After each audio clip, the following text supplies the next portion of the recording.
Comme pour les prises, le plan des télécoms n'est pas surchargé, donc je peux l'utiliser pour passer ou définir mes chemins de gaine. Donc déjà j'ai mon antenne et ma parabole qui seront à l'extérieur. Je vais passer une gaine pour l'antenne au tableau et une gaine pour la parabole au tableau.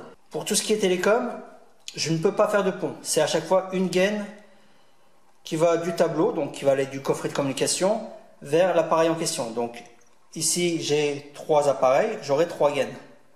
Ici j'en ai 2. Enfin, partout ailleurs, j'en ai 2, une RJ, une TV. Je vais les ramener au tableau. Voilà, j'ai fait tous mes traits. Donc, encore une fois, je vais pointer sur mon fichier RJ séjour vers tableau, TV séjour vers tableau, RJ salon vers tableau, TV salon vers tableau, parabole salon vers tableau, RJ CH2 ou CH4 vers tableau, et ainsi de suite. Sans oublier antenne extérieure vers tableau et parabole extérieure vers tableau. Donc vous voyez bien que c'est hyper brouillon, mais c'est hyper rapide. J'aurais pu faire des schémas beaucoup plus propres sur l'informatique, mais ce qui est important, ce n'est pas forcément de lire les chemins, les traits, c'est de lire et de barrer les gaines qu'on va pointer sur notre fichier. Dans la continuité des prises, dans mon chemin de pointage des gaines, je continue avec tout ce qui est télécom. Donc tous ces câbles et toutes ces gaines vont arriver au niveau du tableau dans le coffret de communication. Donc, elles vont tout au tableau. Encore une fois, je le répète, il n'y a pas de pont possible avec tout ce qui est télécom.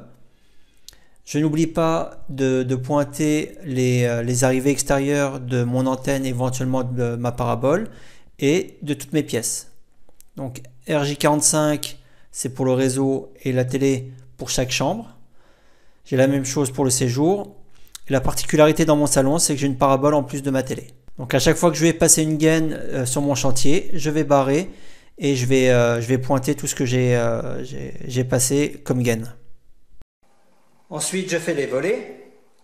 Pour les volets, j'ai 2 circuits. Un pour la partie des volets côté jardin et l'autre côté entrée. Donc j'ai une gaine qui va aller du tableau électrique vers mon volet de la cuisine. Ensuite, je pourrais faire des pompes parce qu'ils vont dans le même circuit. Aussi, une autre gaine qui va aller du tableau au volet salon, du salon à cette chambre et de cette chambre à l'autre chambre. Donc du coup, j'aurai pour les volets 2 gaines qui vont arriver au tableau. C'est une façon de câbler de façon optimisée pour minimiser les distances de câbles et faciliter le passage de gaines. Rien ne vous empêche de tirer une gaine par volet directement au tableau. Et au niveau du tableau, mettre par exemple ici à l'entrée un appareil de domotique qui piloterait tous les volets de la maison. Et je ramènerai éventuellement un câble qui va, ou une gaine qui va de cette console au tableau. Et je ferai mes câblages pour faire de la domotique. Dans mon installation, ce n'est pas le cas. Et honnêtement, j'en fais assez rarement. Mais rien ne vous empêche de faire ça si vous le souhaitez.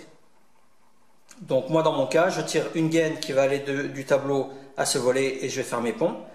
Et une gaine qui va partir du tableau à ce volet et je vais faire les ponts.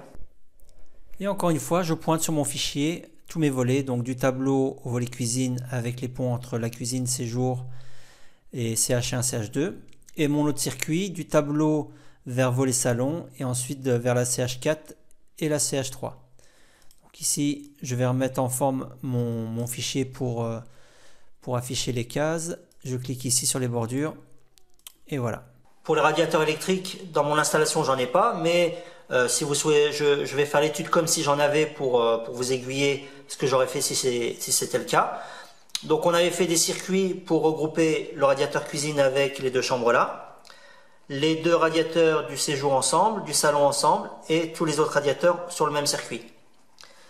Donc j'aurais tiré une gaine du tableau au radiateur cuisine, une gaine du radiateur cuisine à ce radiateur-là et un pont ici. Pour les autres radiateurs, j'aurais fait des ponts entre eux et j'aurais amené le premier radiateur le plus proche, une gaine qui aurait ruisselé tout le long pour aller au tableau, ou alors en aérien, ce qui est possible aussi. Pour le salon, j'aurais mis un radiateur ici, donc une gaine qui aurait du tableau peut-être le long de la cloison là et ensuite revenir là. Et pour le séjour, j'aurais mis les radiateurs là ensemble, sauf que pour ne pas passer en aérien et simplifier mon câblage, j'aurais ruisselé une gaine de ce radiateur au tableau Et ici, pareil, de la même façon, ici j'ai des cloisons, j'aurais pu passer soit en aérien, soit le long, et au-dessus de la porte, et repartir au tableau. Globalement, soit on fait des ponts entre les différents points radiateurs d'un même circuit, c'est le même principe que pour les prises, soit on ramène chaque ou plusieurs radiateurs directement de son alimentation au tableau, et on fera le raccordement au tableau électrique.